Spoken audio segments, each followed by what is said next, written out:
مولانا صاحب کیا آپ ہمیں بتا سکتے ہیں کہ ہمارے نبی کی روزانہ کی زندگی کیسی تھی؟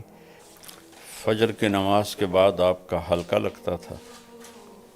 اول وقت میں فجر کی نماز ہوتی تھی جی جو اشراق تک چلتا تھا، صحیح. تو اس میں ہر قسم کی باتیں ہوتی تھی. کبھی دین کی بات ہوتی تھی، کبھی دنیا کی بات ہوتی تھی، اور ایک ملٹی پرپز قسم کا کبھی ہنسی مذاق ہوتا تھا. اللہ. اسید بن حضیر رضی اللہ تعالیٰ عنہ بہت لطیفہ گو صحابی تھے. وہ اسی محفل میں کبھی جب لطیفے سناتے تو صحابہ ہنس ہنس کے گر پڑتے تھے، اللہ کے نبی کے سامنے ایسے گر جاتے تھے. اور کبھی آپ پوچھتے آج کسی نے کوئی خواب دیکھا ہے، یا آپ اکثر پوچھتے آج کسی نے کوئی خواب دیکھا ہے.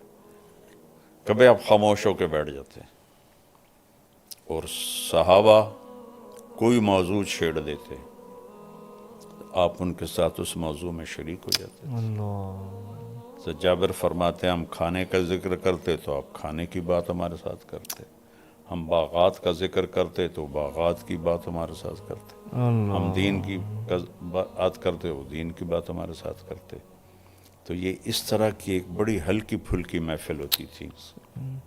یعنی اس میں وہ اپنی وضاحت کے لیے پوچھ رہا ہوں، جیسے ہم ایک سمجھتے ہیں کہ اگر دینی حلقہ ہے تو صرف دین کی بات ہی ہو، ایسا نہیں ہوتا تھا. نہیں نہیں نہیں، اللہ اکبر. میں اس سید رضی اللہ عنہ کے لطیفے آپ کو بتا رہا ہوں.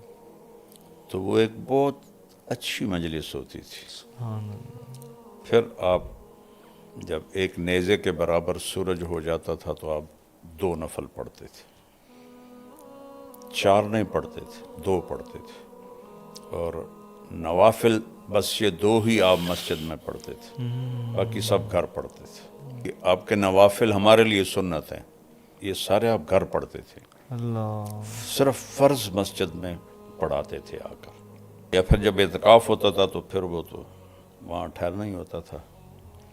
تو اس کے بعد آپ مسجد سے نکلتے اور ہر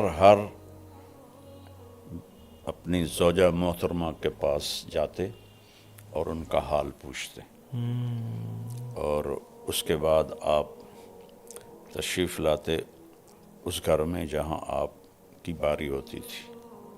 وہاں پھر آپ تھوڑی دیر آرام فرماتے تھے.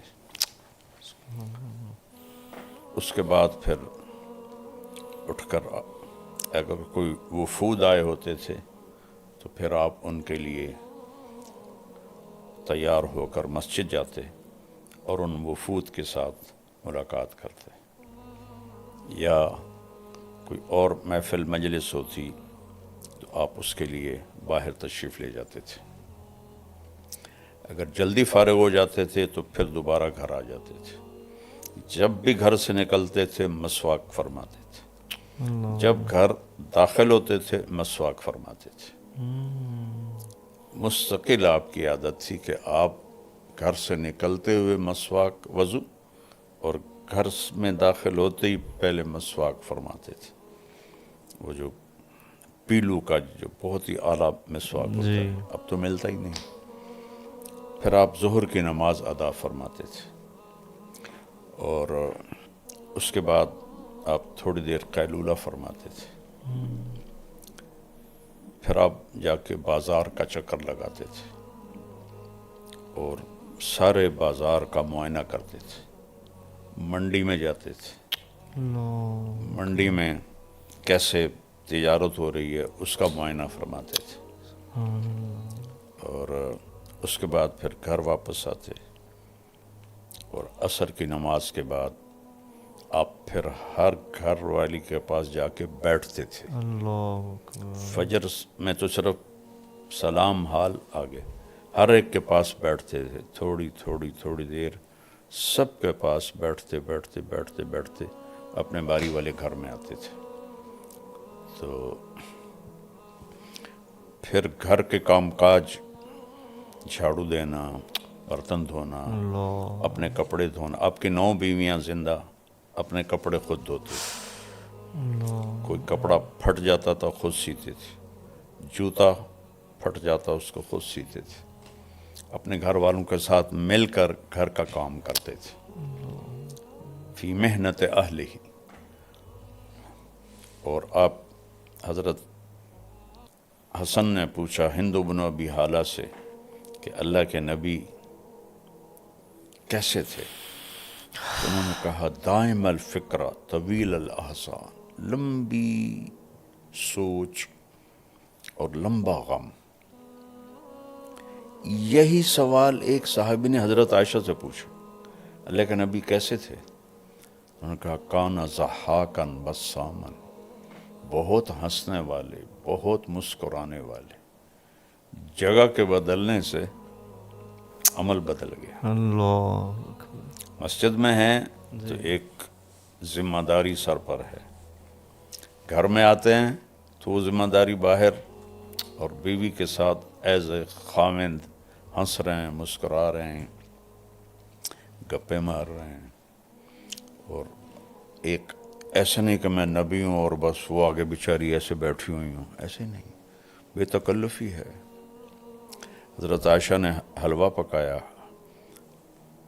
حریرہ جو ذرا پتلا ہوتا ہے، اوپر سے حضرت سودا آ گئی، حضرت سودا نے اپنی باری حضرت عائشہ کو دے دی تھی، تو ان میں بڑی دوستی تھی، تو انہوں نے کہا سودا یہ میں نے حلوہ بنایا، کھاؤ۔ انہوں نے کہا مجھے بھوک نہیں۔ کہا کھا لو ورنہ تیرے منہ پہ مل دوں گی۔ انہوں نے کہا مجھے طلب نہیں، تو انہوں نے لپ بھری اور منہ پہ مل دیا۔ اللہ کے نبی بیٹھے ہوئے تھے، سبحان اللہ، آپ نے حضرت عائشہ کے دونوں ہاتھ پکڑے، کہا سودا چل آ اس کے منہ پہ مل۔ حضرت سودا نے اٹھا کر ان کے منہ پہ مل دیا۔ اللہ اکبر، یہ آپ کی گھر کی زندگی تھی۔ اللہ اکبر، سبحان اللہ۔ پھر مغرب کے بعد سب بیگمات کو وہاں بلاتے جہاں آپ کی باری ہوتی تھی، ان کے ساتھ دن میں 3 مجلسیں ہوتی تھی، فجر کی مختصر، عصر کی تھوڑا ٹائم، مغرب کے بعد پھر سب کٹھی اس گھر میں، وہاں جتنی دیر وہ بیٹھیں اس کے لیے کوئی ٹائم مقرر نہیں ہوتا تھا۔ پھر وہ ساری عشاء سے پہلے اٹھ کے چلی جاتی تھی، اب عشاء کی نماز پڑھا کے آ کے فوراً سو جاتے تھے۔ لا ثمرۃ بعد العشاء، عشاء کے بعد کوئی مجلس نہیں ہے۔ پھر آپ آخری 3 پہر جب رہ آپ اٹھ جاتے تھے، اور تہجد کا وضو آپ خود فرماتے تھے، مسواک فرماتے، اور جس گھر میں ہوتے وہاں آپ نوافل ادا فرماتے۔ حضرت عائشہ کے گھر کی تفصیل تو معلوم ہے کہ وہ آگے لیٹی ہوتی تھی، آپ نفل پڑھتے تھے، تو جب آپ سجدے میں جاتے تو جگہ تنگ تھی تو آپ ایسے رانوں پہ ہاتھ مارتے، وہ اپنی ٹانگیں سکیڑ لیتی اور آپ سجدہ کرتے، پھر کھڑے ہوتے وہ پھر ٹانگیں لمبی کر لیتی۔ انہیں نہیں کہتے تھے اٹھ کے تہجد پڑھو، اور اپنے نفلوں سے جب فارغ ہو جاتے تھے تو پھر یوں کونی کی ٹیک لگا کے ایسے لیٹ جاتے تھے ایسے، تو حضرت عائشہ بھی اٹھ جاتی تھی۔ پھر فجر کی اذان تک دونوں ایز اے خامند اور بیوی آپس میں ان کی پیار و محبت کی بات ہوتی تھی۔